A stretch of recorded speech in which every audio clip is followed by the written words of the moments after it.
Hi all, welcome to the Shirisha family worlds. ನನ್ನ ಮಗ 1 year baby ಥರ ಕಾಣಿಸೋದೇ ಇಲ್ಲ.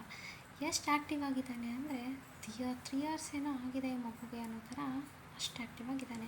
ಅವನು ಇಷ್ಟು ಆ್ಯಕ್ಟಿವ್ ಆಗಿದ್ದಾನೆ, ಕ್ಯಾಲ್ರಿ ಬರ್ನ್ ಮಾಡ್ತಾನೆ ಅಂದರೆ ಅವನಿಗೋಸ್ಕರ ನಾನು ಪ್ರೋಟೀನ್ ಪೌಡ್ರ್ ಕೊಡಲೇಬೇಕಲ್ವ. ಸೊ ನೋಡೋಣ ಬನ್ನಿ, ಅವನಿಗೋಸ್ಕರ ನಾನು ಹೆಲ್ದಿಯಾದಂತಹ ಪ್ರೋಟೀನ್ ಪೌಡ್ರನ್ನ ರೆಡಿ ಮಾಡ್ತಿದ್ದೀನಿ. ಮಕ್ಕಳಿಗೆ ನಾವೇನು ಕೊಡ್ತೀವಿ ಅನ್ನೋದಕ್ಕಿಂತ ಮುಖ್ಯವಾಗಿ ಅದನ್ನು ಎಷ್ಟು ಇಷ್ಟಪಟ್ಟು ತಿಂತಾರೆ ಅನ್ನೋದು ಇಂಪಾರ್ಟೆಂಟ್ ಆಗುತ್ತೆ. ಸೊ ನಾವು ಅದನ್ನು ಯಾವ ರೀತಿ ಮಾಡ್ತೀನಿ ಅಂತ ನಾನು ನಿಮಗೆ ತೋರಿಸ್ತೀನಿ, ಬನ್ನಿ ನೋಡೋಣ. ನನ್ನ ಮಗನಿಗೆ ತುಂಬ ಇಷ್ಟ ನಾನು ಮಾಡಿಕೊಡೋ ಅಂತಹ ಫುಡ್ಡು.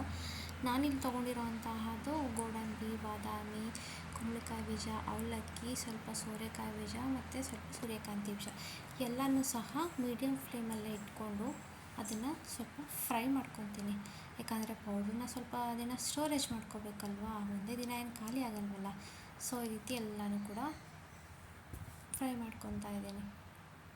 ಇದನ್ನೆಲ್ಲ ಫ್ರೈ ಮಾಡಿಕೊಂಡು ನಂತರ ಪೌಡ್ರ್ ಮಾಡ್ಕೋಬೇಕು. ಹಾಗೆ ನೋಡಿ ಎಲ್ಲನೂ ಫ್ರೈ ಮಾಡ್ಕೊತೀನಿ. ಮಕ್ಕಳಿಗೆ ನಾವು ಏನೇ ಕೊಟ್ಟರೂ ಇಷ್ಟ ಆಗಲ್ಲ. ಸೊ ಆಪ್ಷನಲ್ಲಿ ಇಡಬೇಕು ಅವರಿಗೆ, ಇದು ಬೇಕಾ ಇದು ಬೇಕಾ ಅಂತ ಚಾಯ್ಸ್ ಅನ್ನೋದನ್ನು ಅವರಿಗೆ ತಿಳಿಸ್ಕೊಡ್ಬೇಕು ನಾವು. ಆಗ ಅವರಿಗೆ ತುಂಬ ಇಷ್ಟಪಟ್ಟು ತಿಂತಾರೆ. ಯಾಕಂದರೆ ನಾವು ಅವರಿಗೆ ಹೊಡೆದೋ ಬೈದೋ ತಿನ್ನಿಸೋದಕ್ಕಿಂತ 2 ಆಪ್ಷನ್ ಕೊಟ್ಟು ಯಾವುದು ಬೇಕು ಅಂತ ಅಂದರೆ ಚಾಯ್ಸ್ ನಾನು ಅದನ್ನು ನಿರ್ಧಾರ ಮಾಡ್ತಿದ್ದೀನಿ ಅಂತ ಮಗುವಿಗೆ ತುಂಬ ಖುಷಿಯಾಗುತ್ತೆ. ಸೊ ಚಾಯ್ಸ್ ಕೊಟ್ಟಾಗ ಏನಾಗುತ್ತೆ ಅಂದರೆ ಇದು ನಾನು ಆಯ್ಕೆ ಮಾಡಿರೋದು, ಇದು ನಾನು ತಿನ್ನಬೇಕು ಅಂತ ಮಗುವಿಗೆ ತುಂಬ ಇಷ್ಟ ಆಗುತ್ತೆ ಮತ್ತು ಅದನ್ನು ತುಂಬ ಇಷ್ಟಪಟ್ಟು ತಿಂತಾರೆ. ಆ ರೀತಿ ಇಷ್ಟಪಟ್ಟು ತಿಂದಾಗ ಮಗುವು ಕೂಡ ಅದು ಪ್ರೋಟೀನ್ ಆಗುತ್ತೆ. ನಾವೇನಾದರೂ ಹೊಡೆದು ಬಡ್ದು ತಿನ್ಸೋಕ್ಕೋದ್ರೆ ಅದು ಆ ಮಗುಗೆ ಅಡ್ಜಸ್ಟ್ ಆಗಲ್ಲ.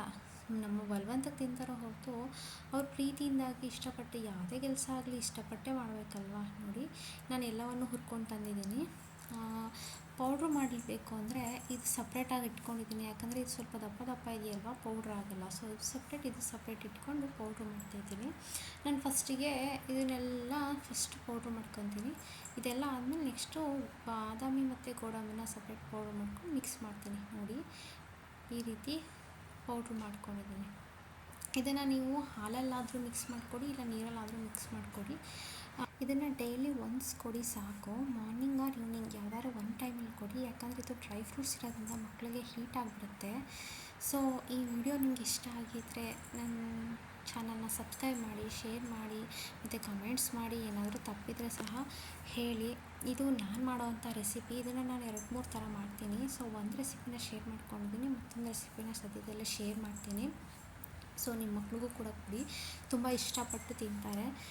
Thank you for watching.